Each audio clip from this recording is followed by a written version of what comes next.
Parliament ఎన్నికల్లో భాగంగా Nagar Kurnool parliament నియోజకవర్గ అభ్యర్థి మన ప్రియతమ నాయకులు యువ నాయకులు భరత్ ప్రసాద్ గారి అభ్యర్థిత్వాన్ని నాగర్ కర్నూలు పార్లమెంటు నియోజకవర్గంలో వారిని గెలిపించే బాధ్యతగా ఈరోజు మన ప్రియతమ నాయకులు కేంద్ర సాంస్కృతిక ప్రసారాల శాఖ మంత్రి శ్రీ మురుగన్ గారు నాగర్ కర్నూలు పార్లమెంటు నియోజకవర్గానికి ప్రత్యేకించి వారిని ఇక్కడికి నియమించారు. ఈ సందర్భంగా వారికి స్వాగతం సుస్వాగతం. అదేవిధంగా ఈ కార్యక్రమంలో పాల్గొంటున్న వారి పేర్లు మన ప్రియతమ నాయకులు పార్లమెంట్ సభ్యులు ఎంపీ రాములు సార్ గారు, అదేవిధంగా మన పార్లమెంట్ ప్రభారి అశోక్ రెడ్డి గారు, పార్లమెంట్ ఎన్నికల ఏజెంటు రఘునాథ్ రెడ్డి గారు, అదేవిధంగా స్టేట్ కౌన్సిల్ మెంబర్సు, మండల అధ్యక్షులు, ఈ కార్యక్రమంలో పాల్గొంటున్న వివిధ మోర్చాల అధ్యక్షులు, వీరందరికీ స్వాగతం. ఈరోజు మురుగన్ గారి గురించి చెప్పాలంటే వారు తమిళనాడుకు చెందిన వారు. చిన్నప్పటి నుంచి ఆర్ఎస్ఎస్ ఏబీవీలో నేపథ్యం ఉన్న క్రియాశీలక నాయకులు. వారు గడిచిన ఎన్నికల్లో తమిళనాడు అసెంబ్లీ ఎన్నికల్లో పోటీ చేశారు.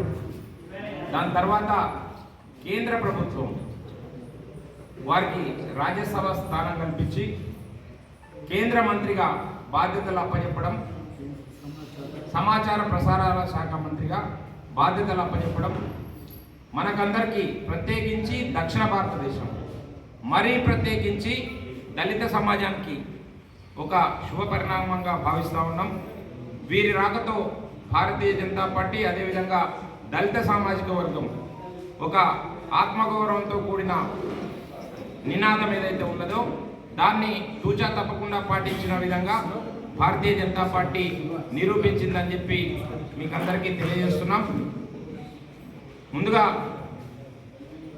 వారికి స్వాగతం సుస్వాగతం. మురుగన్ గారికి ఎంపీ గారు, రాములున్న బీజేపీ నాయకులు, ఎంఆర్పిఎస్ నాయకులు, మీడియా సహోదర అందరూ కూడా నా నమస్కారం. Today, this election is very important election. This election is for Prime Minister's election. This election is for Narendra Modi's election.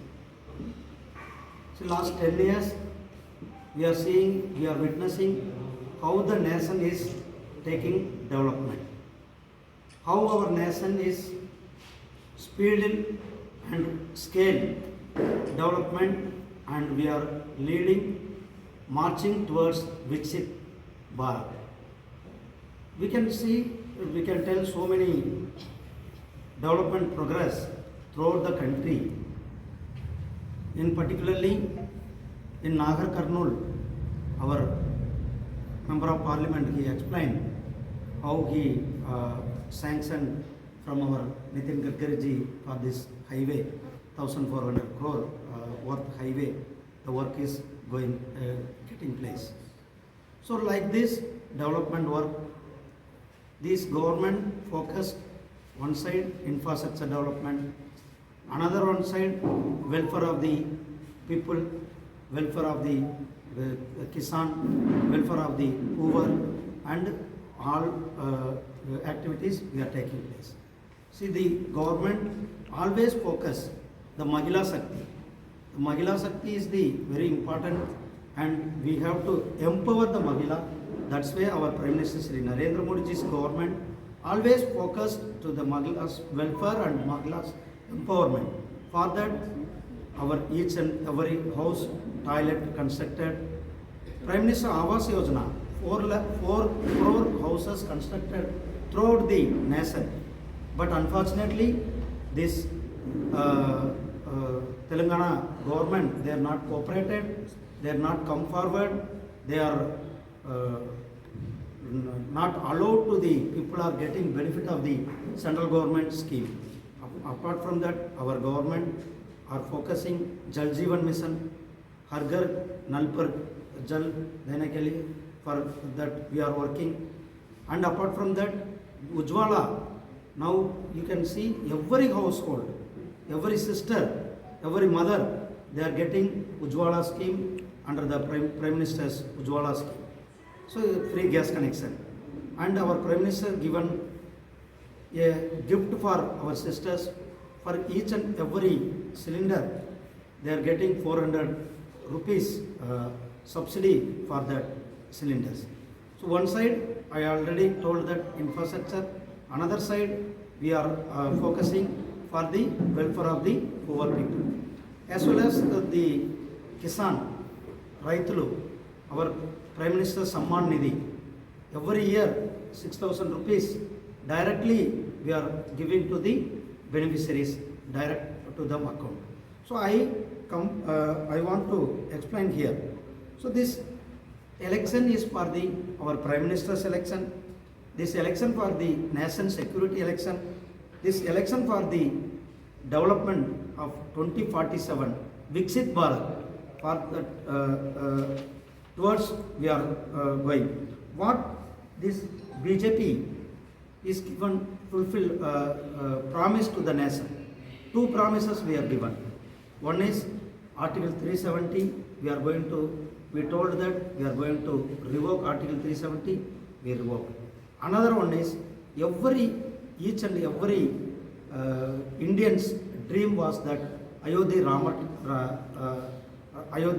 temple. So everyone was sacrificed. Everyone's dream fulfilled by our government. So now Ayodhya temple constructed and that Rama Pradishta also taken place.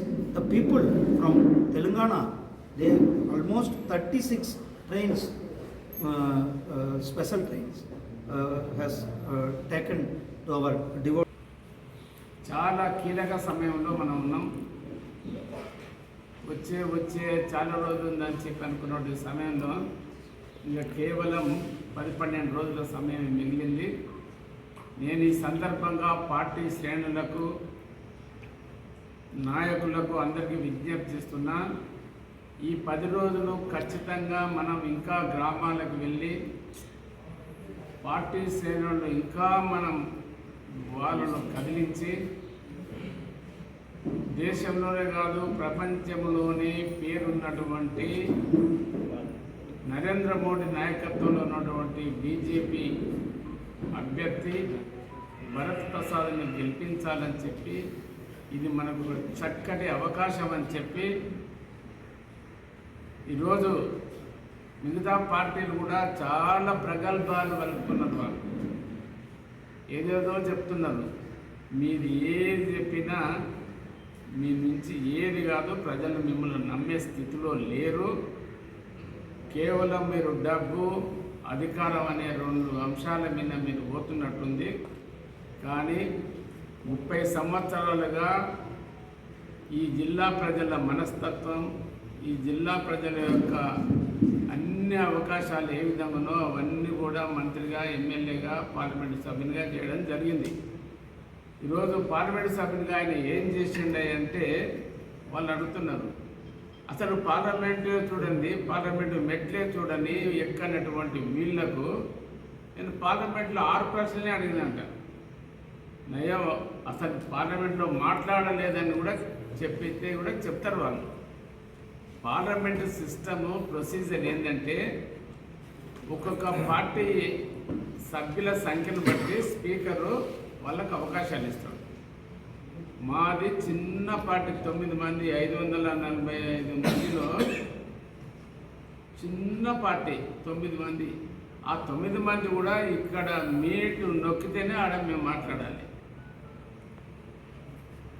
ఎప్పుడు చూసినా నల్లబట్టలు వేయాలి, గాంధీ దగ్గర పోవాలి, అంబేద్కర్ దగ్గర పోవాలి, లేకపోతే విజయ్ చక్ర దగ్గర పోవాలి, ఆడ ప్రెస్ మీట్ పెట్టాలి. ఇదే తప్ప మాకు ఇంకోటి లేదు. అయినా ఏం చేసినా ప్రజల కొరకే చేసినాం కాబట్టి మాకు సాధ్యమైనది ఈ ప్రాంత ప్రజలకు సంబంధించినటువంటి ప్రధానమైనటువంటి 2-3 సమస్యలు. ఒకటి రైల్వే లైను, ఇంకొకటి నేషనల్ హైవే. ఇవన్నీ కూడా నేను ప్రధానంగా మాట్లాడి దాన్ని సాధించినాను.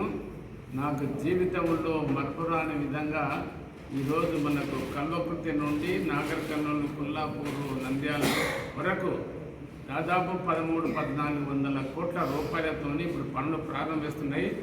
ఎప్పుడన్నా సోదరులకు నేను విజ్ఞప్తి చేస్తున్నా, వచ్చేటప్పుడు దాన్ని ఆ రోడ్ చూడండి, బ్రహ్మాండంగా నడుస్తుంది.